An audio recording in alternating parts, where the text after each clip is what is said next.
尹锡悦的总统之位很可能呢就被弹劾下台了。那从紧急的戒严1个小时刷到这个左膀右臂的这个幕僚们集体辞职，从金建熙丑闻缠身，到民调的这个支持率暴跌，那种种迹象都表明，这位韩国总统似乎走到了一个最艰难的时刻。那韩国总统呢，可以说是被认为世界上最高危的这个职业之一啊。自从1948年开国以来，历任的这个12位总统不是流亡到海外，或者是被刺杀身亡，能够安全的着陆的，可以说是寥寥无几。那因此呢，被大众说为是青瓦台的这个魔咒。那如今的这个尹锡悦呢，好像也逃不过这个青瓦台魔咒。那好，那今天呢，我们来聊一聊这个话题啊。那韩国的时间呢是在12月3号的晚上，那尹锡悦突然宣布实施这个紧急戒严。那这个时候呢，外界都一头雾水韩国到底发生了什么呢？那尹锡悦给出的这个理由是在这个野党管辖的国会扰乱国家，他表示呢要去肃清国内的亲北势力。紧接着呢，在这个韩国最大的这个在野党召集这个议员的举行会议，在这个野党党员党首李在明呼吁韩国民众前往国会保护国会，并表示从这一刻起，尹锡悦不再是韩国总统。那随后韩国国门前呢就出现了冲突，在野党辅佐团与警方对峙。在这个过程中韩国的精锐部队还闹出了一个不少的笑话尹锡悦宣布实施戒严令之后，还立即成立了一个大韩民国的戒严司令部，但韩军部队事先并不知道要戒严，那所以戒严司令部呢只能临时的调动了第一空输特种旅团和代号白虎部队的这个707的特种大队部分人员。那然而当这个707特种大队乘黑鹰直升机赶到现场的时候呢，大部分国会议员已经在这个李在明的带领下冲入国会，那议员助理们甚至都修好一道这个家具防线了。那迟迟赶来的这个707呢成员束手束脚，反倒被现场的这些人员制服。那随后韩国举行紧急的这个国务会议，对这个要求解除禁言令呢，那进行一个投票。那在190名议员出现了此次命令其中的会议，其中的这个170个人投这个赞成票。随后韩国的国会议长禹在职马上就宣布戒严令无效了。那尹锡悦最终被迫就是直播宣布解除禁言令。那现在问题大了在野党给他们扣了煽动内乱的这个罪名那这个可不是小事。如果说罪名成立那他不仅会被弹劾下台，还可能直接去进监狱的。而韩国总统的这个魔咒呢又一次应验了。那历史上几乎没几个韩国总统能有这个好下场，不是自杀就是坐牢要不就是流亡海外。那这次的尹锡悦能不能躲过命运的魔咒呢？那我们就拭目以待了。那实际上回顾以往的这个韩国历届总统们的最终结局魔咒好像从来就没有远离过韩国最高权力所在地的青瓦台即便最终没有深陷困境的话，也多是难以善终。下面我们来讲一下为韩国历任总统的一个结局。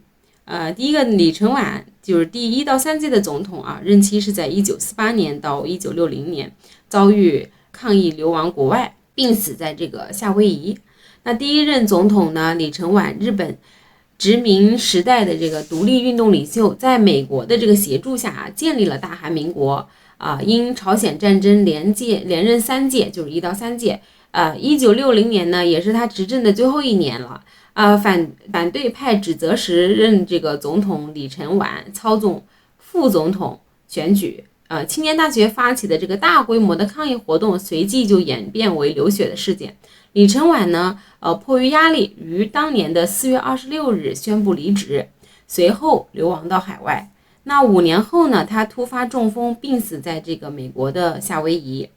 啊，这是美国的这个第一任的总统。那我们接着来看一下第二任的这个总统啊，尹善普是第4届的一个总统，任期是在1960年到1961年，军事政变被迫下台的，也是。那李承晚被迫下台之后呢，尹普善就被民主党内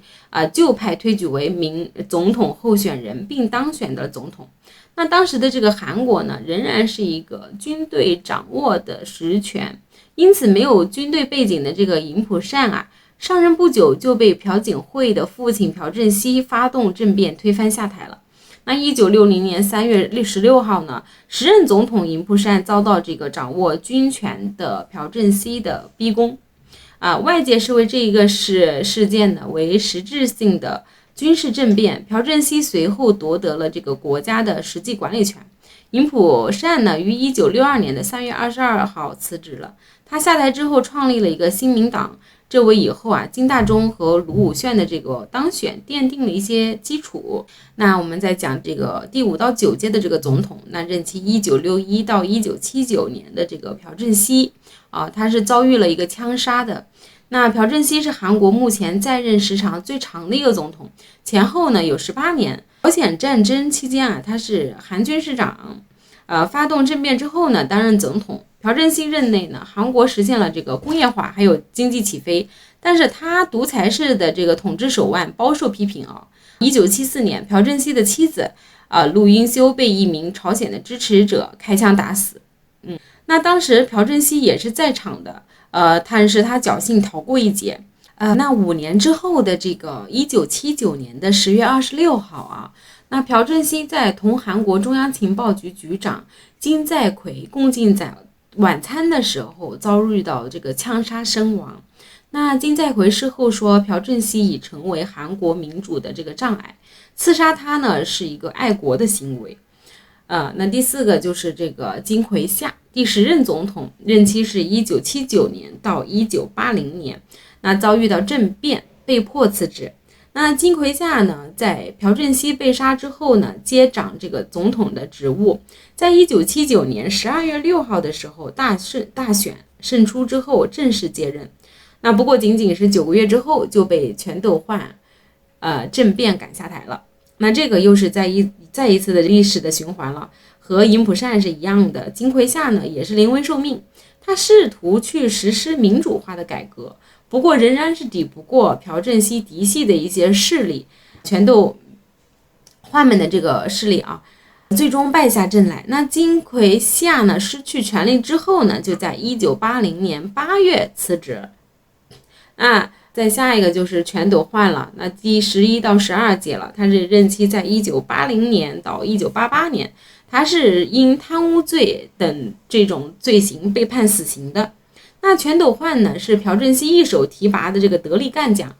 朴正熙被枪杀之后全斗焕整合了军队，最终夺权成功。他曾制造了一个光州的惨案，任期内呢不计其数的去改组内阁。那在1987年呢，全斗焕迫于压力宣布不再竞选，并在这个1988年卸任。卸任之后的全斗焕呢，因为贪污罪等罪名就长期的被检控。辞职之后，他还在这个韩国的偏远山区的一座寺庙里面闭门思过了2年。在1996年的时候，全斗焕最终被判犯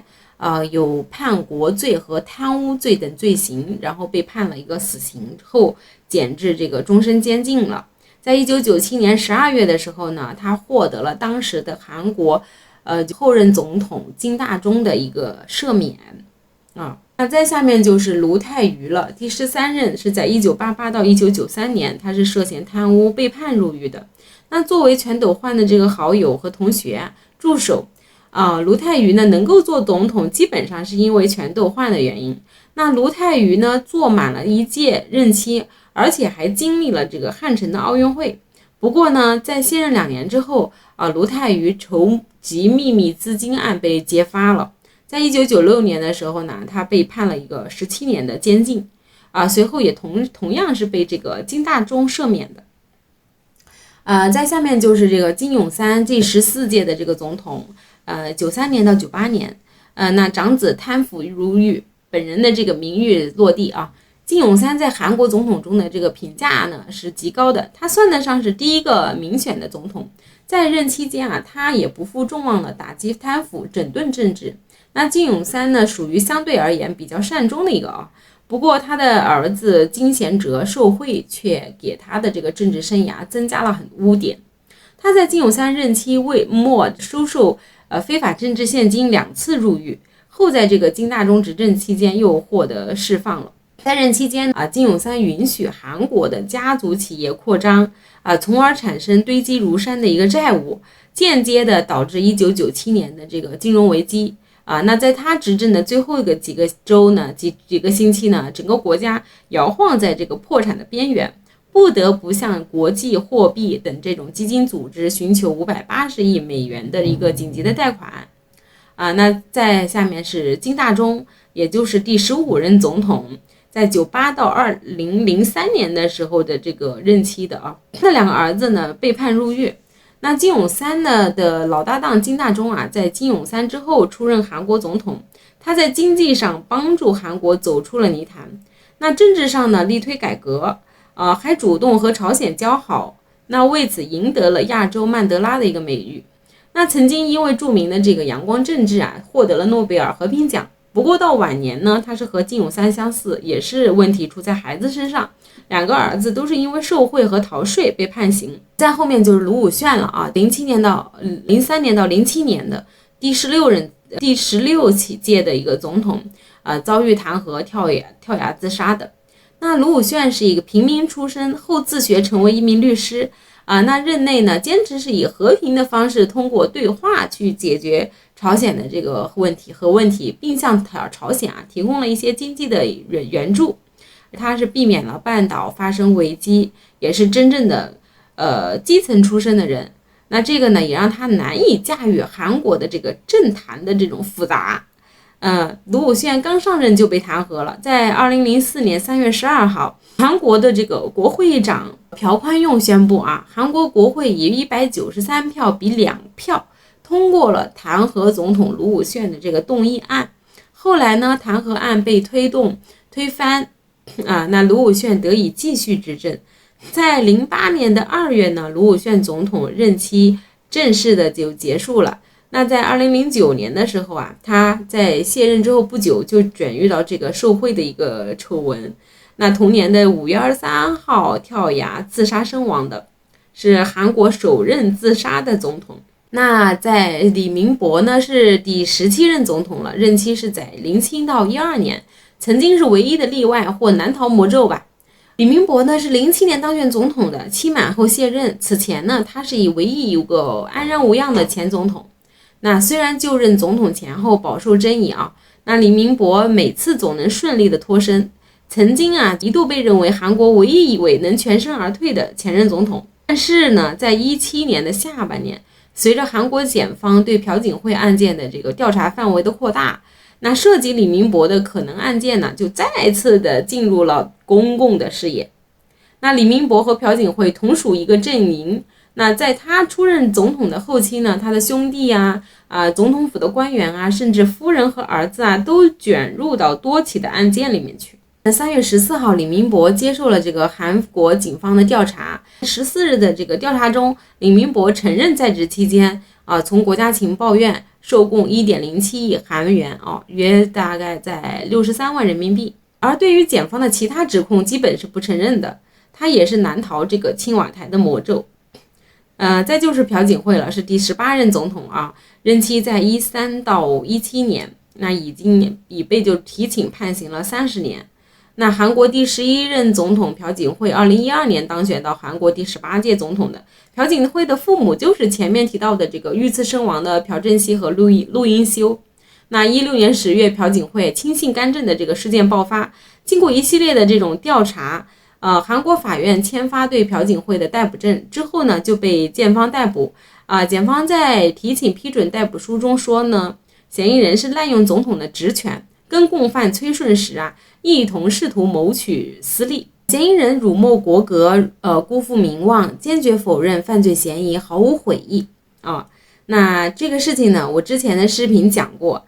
如果大家感兴趣的，可以去看一下之前的这个视频，那在这里就不多讲了。好，那今天的节目呢就讲完了欢迎大家订阅我的 YouTube 频道，打开小铃铛才不会错过更多精彩内容哦。再会。